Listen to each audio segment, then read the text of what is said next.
बहुत समय पहले की बात है। एक छोटे से गांव में दो गरीब लड़के रहता था, जिसका नाम राम और श्याम था। वह दोनों दूसरे के घर में काम करते और अपने जीवन का व्यापन करते थे। राम बहुत चालाक था, परंतु श्याम बहुत ईमानदार था। एक दिन राम ने श्याम से कहा, श्याम, हम इस गांव को छोड़ के दूसरे गांव चलो, हमें वहां इससे अच्छा धन मिलेगा। श्याम ने कहा, तुम कहते हो तो चलो। और वह दोनों इस गांव को छोड़ के जाने लगे।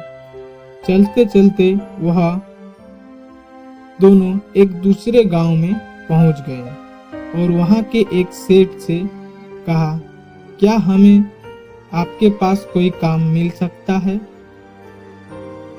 सेठ ने कहा, हाँ, काम तो है, परंतु मैं एक आदमी को रखूंगा।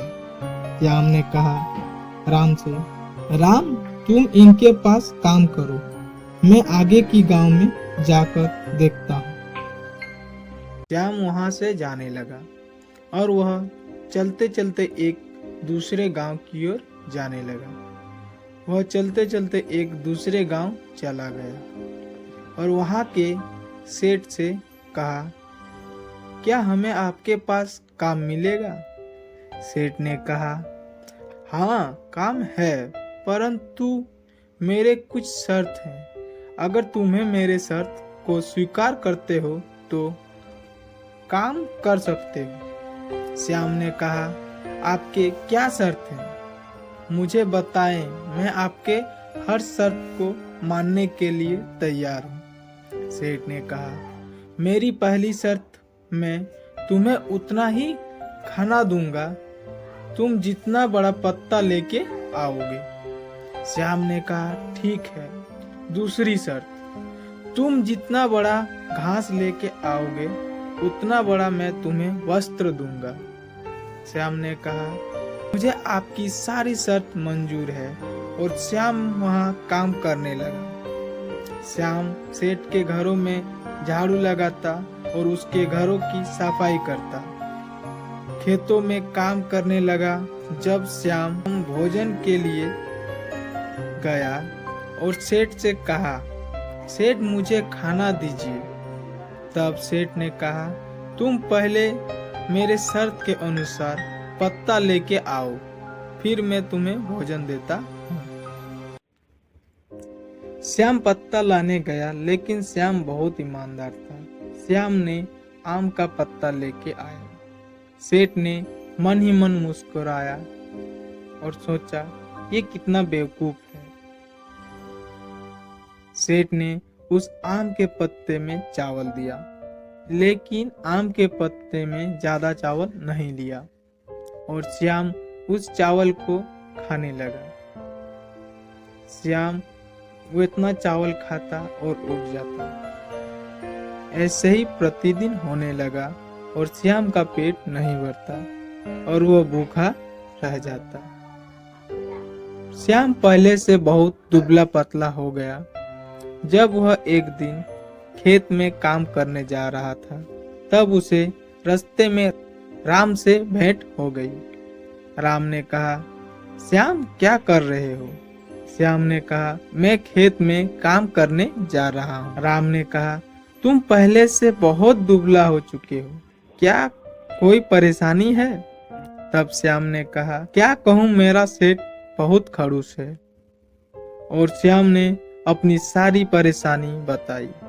राम ने सारी बात सुनी और कहा, ठीक है, तुम आज से मेरे सेठ के वहाँ काम करोगी और मैं तुम्हारे सेठ के पास काम करूंगा। मैं देखता हूँ कि तुम्हारा सेठ कितना खड़ूस है। श्याम ने कहा, ठीक है, तुम कहते हो तो मैं तुम्हारे सेठ के पास जाता हूँ। और श्याम वहाँ से जाने लगा।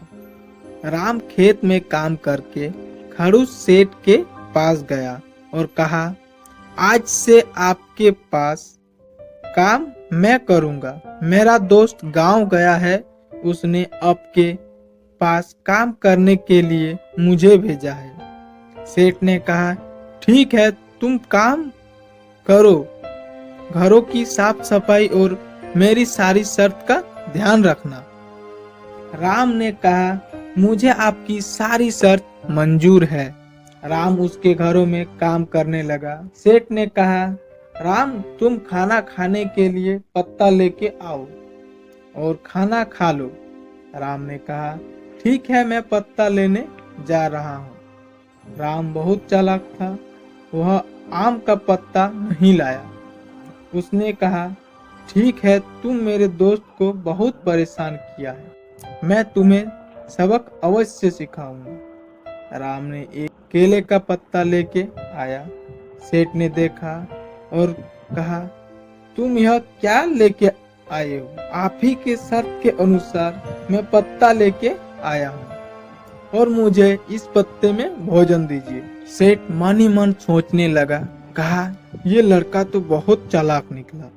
सेठ ने कहा, ठीक है, बैठो। राम खाना खाने बैठ गया। सेठ ने खाना परोसा, परंतु उसे कढ़ाई के सारे भोजन उस पत्ते में ले लिया। सेठ ने देखकर चौंक गया। मन ही मन सोचा कि अगर यह ऐसा रोज खाना खाएगा तो मुझे भिखारी बना देगा। राम ने जितना सका उतना खाना खाया और बाकी भोजन को फेंक दिया। राम प्रत्येक दिन काम करता और जितना भोजन खाने सकता उतना खाता, बाकी सारा भोजन फेंक देता। राम प्रत्येक दिन ऐसा ही करने लगा। सेठ के धन धीरे धीरे घटने लगे। सेठ ने राम से कहा, राम सुनो। राम ने कहा, कहिए सेठ जी। राम तुम जितना खाना खाते हो उतना खाना लो, बाकी भोजन खराब क्यों करते हो? राम बोला, सेठ शर्त के अनुसार मैं एक पत्ते में जितना भोजन लेगा मैं उतना भोजन लूंगा। मैं खाऊं या फेंकूं इससे आपका क्या लेना? मैं तो शर्त के अनुसार भोजन ले रहा हूँ। सेठ सुनकर चुप हो गया और वह वहां से चला गया। वैसे ही प्रत्येक दिन चलने लगा। सेठ धीरे धीरे गरीब होने लगा। तब सेठ ने राम से कहा, राम तुम मुझे माफ कर दो और मुझे इस शर्त से मुक्त करो, मैं तुमसे माफी मांगता हूँ। राम ने कहा, सेठ जी, किसी ईमानदार आदमी को इतना परेशान आज के बाद आप कभी नहीं करेंगे। सेठ ने कहा, मैं आज के बाद किसी को परेशान नहीं करूंगा। राम ने सेठ को माफ किया।